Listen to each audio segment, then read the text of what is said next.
Ladies and gentlemen, please welcome the Honorable Paul Davis. Thank you very much for the invitation to be here with you. And when we talk about and think about government and your industry, I think about some of the work that continues in our province, some of the mega projects that are happening and good things taking place in Argentia, things happening in Bull Arm, in Long Harbour, and of course Muskrat Falls. And I know Muskrat Falls is a project that is dear to many of you here in this room. I think about projects such as schools and healthcare facilities. I think about public buildings and transportation initiatives. I think about partnerships that we have and you have with municipal capital works projects that are happening around our province. We know the list goes on. The investments have been enormous and have been a generator in so many ways for our province. Now, and you as builders are the people who get the work done. And tonight, as you honor the significant contributors to your industry, I'm glad to be here to have a few minutes as well to honor you in the work that you do. Because you are the ones that are in the trenches on a daily basis. You are the ones that are working hard to drive our economy, and in many ways in partnership with us as a government. And partnership is an important component to how we operate and how we manage and how we do our business. We know there's many matters that are important to you. And as we work, and I've talked for many months and people leading up to the leadership last year before I took over as Premier, I've talked about taking bold action. And bold action means big moves, which means changes for our province. And that big moves make a difference. And I know one topic that's very dear and important to all of you here in the room is apprenticeships. Increasing the availability of skilled trade workers has been a top priority for our government. Back to 2007 when we released the Skills Task Force, we recognized and continue to work on the barriers and the importance of the accessibility of apprenticeships to your industry. It's important for the economy of our province. It's important when you think of the demographic of our province. We're an aging province, we're an aging workforce, and it's important as we develop policy. Currently in our province, the projects that are underway, that are about to start, or are in planning process, or ones that have been committed to, it totals over $36 billion, billion with a B, in major capital spending. And that's significant. And to do that, we need the proper workforce. So we've done stuff. We've taken steps to ensure that we're all prepared for that. The apprenticeship system is critical to the success of all of that. We've engaged with employers, we've engaged with apprentices, and we've talked about how do we change and develop and evolve methodologies and approaches to modernize our apprenticeship system. We can't leave the system as it's been. We've got to find new ways forward. We know that some of the work we've done since 2007 has worked. We know that there's benefits from that. We've invested over $100 million to support apprentices. And since 2007, there's been a 94% increase in the number of registered apprentices. In 2007, that was just over 3,400, and in 2014, it was closing in on 7,000 registered apprentices. There's been a 122% increase in the number of journey persons certifications issued in a single year. In 2007, it was 340, and in 2014, it's up to 756. And in the weeks to come, we are going to release a workforce development action plan for Newfoundland and Labrador. And this plan will guide us over the next 5 years, and it will include initiatives to enhance the apprenticeship system. We want to make it better, and we want to do it with you. Somebody having a cigarette or something over here? I don't need to worry, do I? It's not something that's going to harm me or hurt us, or no. But we've got to, sorry. But this workforce, right in the important part, talking about a new plan that we're about to announce. But this workforce development action plan for Newfoundland and Labrador is important to us. We've got to find a better way to do training blocks. And what we've looked at is, instead of laying off apprentices so they can go back to complete their training block, taking apprentices from the workplace and moving them to an opportunity to further their training, how can we work to bring the training to the apprentices so they continue to work for you in the industry? How can we change that process so you don't have to lay them off and have interruptions in your own industry? We need a process improved for logbooks. And I can tell you, stay tuned for our new announcements that are coming in the coming months, because we're going to deliver on improvements to logbooks for apprentices. The plan we're going to announce will meet the needs of employers, and it will assist apprentices in achieving their journey person status. And that's a plan for the future. It's building on our solid foundation that we've worked hard to accomplish, and we've worked hard with you to accomplish. As I've talked about, and you heard in my bio, in my introduction, I've talked a lot about during the leadership last year, and since I took over in the office of Premier, and in the last 5 months that I've been Premier, I've talked a lot about partnerships and listening to what people have to say, listening to industry, listening to our partners as government, and listening to the people of the province. And I was delighted to hear that Minister Brazel has spent time with you over the last couple of days, and he's come to your sessions, and he's been engaged with you, and he's met and talked to industry representatives and members of your association. And during my time here, I've also had the chance to get around Newfoundland and Labrador. I'm a big believer in team approach. I'm a big believer in working together, as I mentioned, and we have to hear what people have to say. And we have to be big boys and big girls and be willing to accept what you have to say to us, and as you talk to us about what's been a challenge for you in your industry. And I know that there's been some discussion about tenders, and tenders related to healthcare. And I can tell you now, I've talked to Minister Kent in recent days, talked to him again this afternoon, and in your first opportunity, we are very pleased to have a meeting between you and Minister Kent so we can grasp and understand what your concerns are, and we can work together to fix them for you. I'm optimistic about the future of Newfoundland and Labrador. I'm optimistic about our province. But the immediate fiscal challenges that face us are strong. And whether it's in a high-tech industry or the knowledge sector, in fisheries and marine innovation, in energy, in culture or tourism, we've got to continue to take the long-term view. The long-term view is the ticket to the future. Oil companies do it, mining companies do it, and we must do it as a government. Not only governed by a fiscal year, but we have to take the long-term view and look at the outlook of what's ahead for us. Because the prospects for Newfoundland and Labrador are very bright. Now, some people ask from time to time, what have you done with the money? What have you done with the money that we've generated from oil? Well, we've invested heavily in schools and roads and healthcare facilities and other infrastructure. In the past decade, we've invested $6 billion in infrastructure, and much of that has flowed through companies that are members of your association. We've reduced personal taxes and business taxes. We have right now the strongest, most attractive taxation regime in Atlantic Canada, and we've put $3 billion back into the pockets of taxpayers in our province. Since 2004, we haven't borrowed for projects.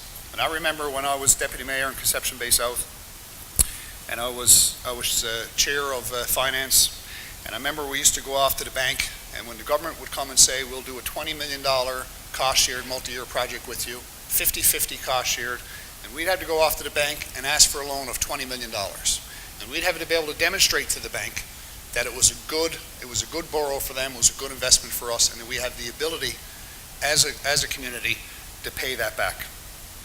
Well, today, we're paying as we go. We've been paying on those, and they haven't been 50-50 projects. For larger towns, they've been 70-30. And for medium, they've been 80-20. And for the smaller towns, they've been 90-10. So if a small town is doing a big project in their town, an important water and sewer project, and an important municipal investment of municipal infrastructure, no matter what the case, they've had to borrow for that 10% or find the funding for 10%. And that's allowed us to do more in infrastructure and do more investments and more business for you.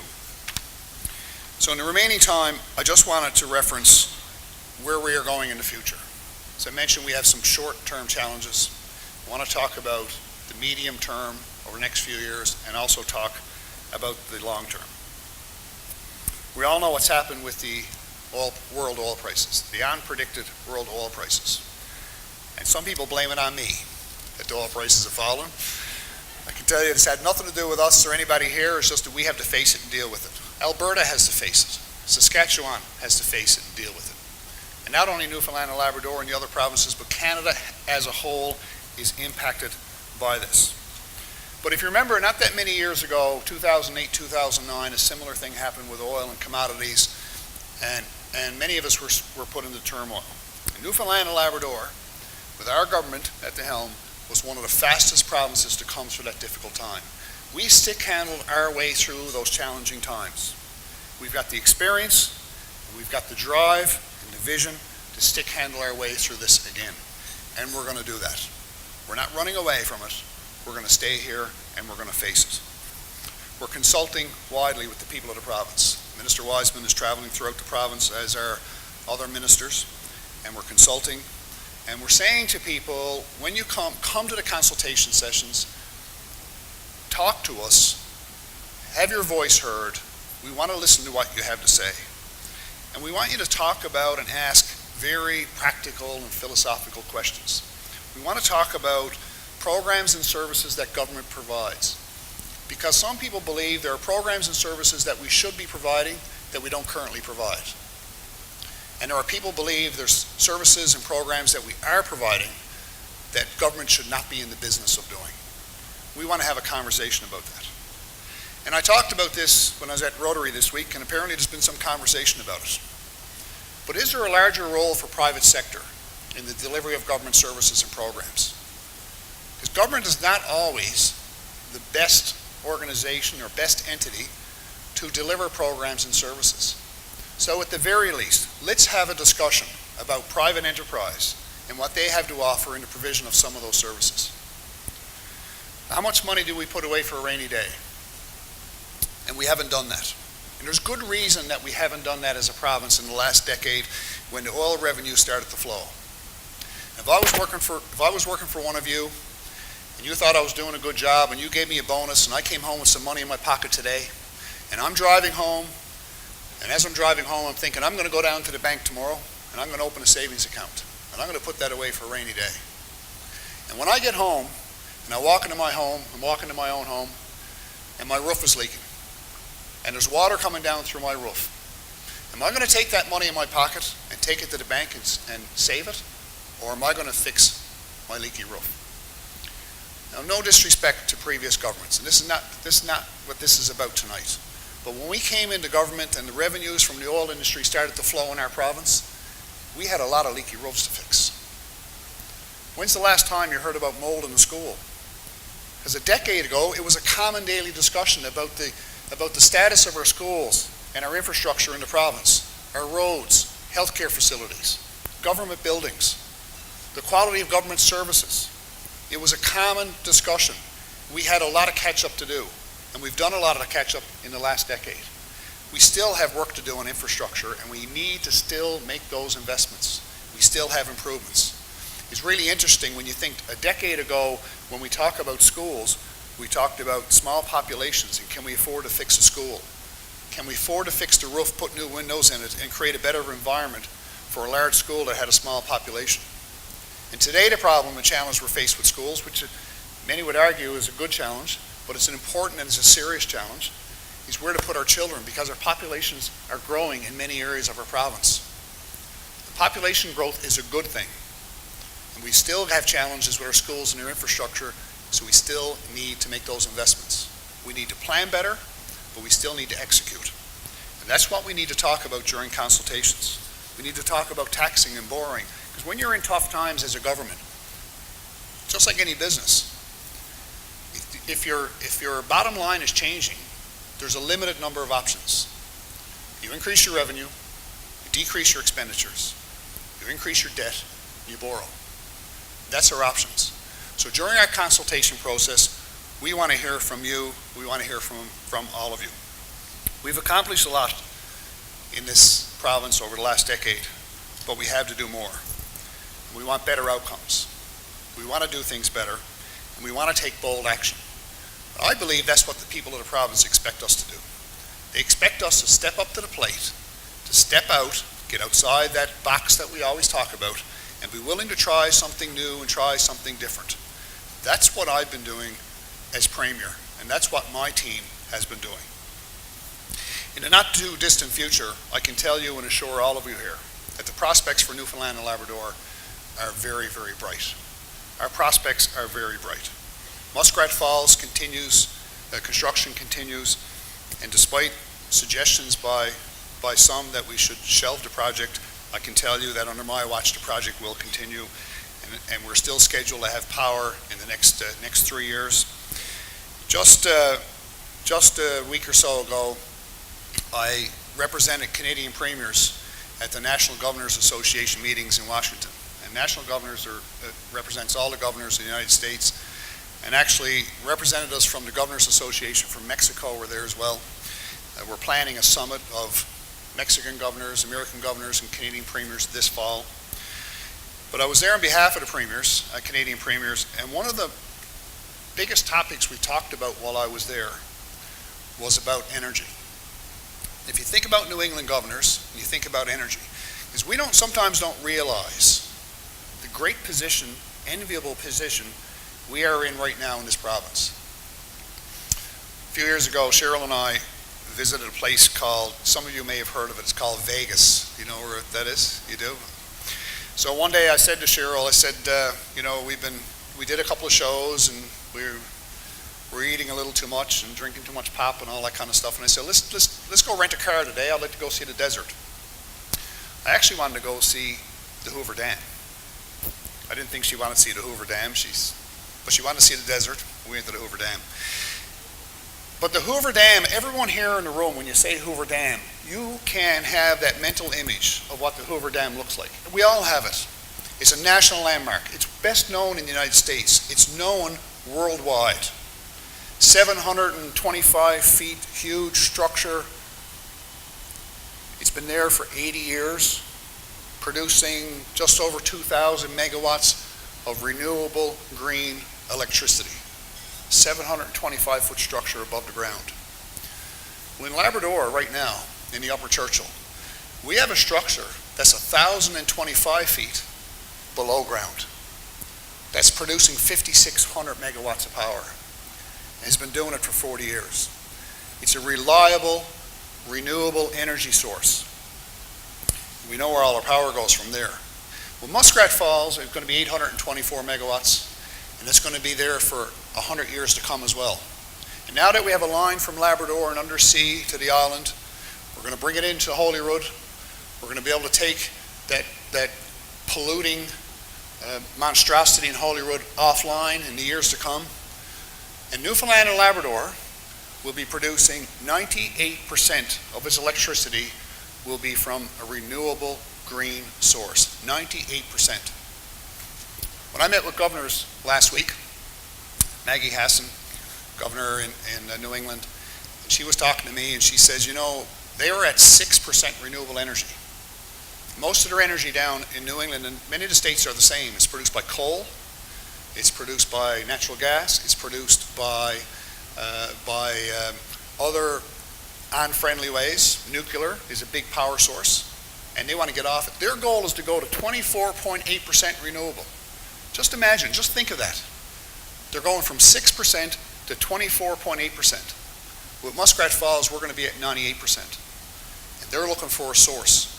And with the new technologies and undersea cables, I kind of mused with them and I said, we can run a line from Gull Island, undersea, and I can run it right into Boston Harbor if they want. And we'll have a source, and they have a market. We have the energy, and they have the need. That's what we need to focus on. We can't take our eye off the long-term view. While we go through these short-term challenges, we still have to look at that long-term view. We got 6,700 megawatts of power in Newfoundland and Labrador that we're producing today. We have 6,000 more we can produce in hydro. And we have 5,000 megawatts of wind. There's a benefit to be the windiest province in Canada. There is a benefit. It dries your clothes on the line really good, and it also produces electricity. And we have that available to us as well. Our oil industry continues with Hibernia, Terra Nova, and White Rose, and in the few short years, We'll have Hibernia South and South White Rose and Hebron online the next half a decade, the next 5 years or so. And Beta Nord Statoil is the most exciting find since Hibernia. I kid you not. It is a game changer for Newfoundland and Labrador. Statoil is in Newfoundland and Labrador. They're here for the long haul. And their new find in Beta Nord, which is a new basin, separate from all the rest, that they figure they have enough oil that they can produce until 2060 and beyond. It was the largest single oil discovery in the world in 2013. It's been Statoil's largest discovery outside of the North Sea, and we need to partner with them. We've got a good track record of partnering with big oil companies, and we're developing and building that partnership with Statoil as well. They're here, and they're here to stay, and they're going to need you to make all of that happen, and we're going to need you. So if I don't leave you with any other message than this tonight, just remember that while we're having our tough times right now as a province, the province is in a good position. We're going to be okay. The future is bright for us. The future is going to be bright for you as an industry. We need to consult with each other. We need to work together. I'm willing to do that. My government is willing to do that. We've proven it. We've shown you we can do it. We've demonstrated our willingness to do it, and I ask you to continue doing that with us. I can tell you very personally that I love Newfoundland and Labrador. And more importantly, I love the people of Newfoundland and Labrador. We have a wonderful place, and together we can build a rock-solid future. Thank you, everybody.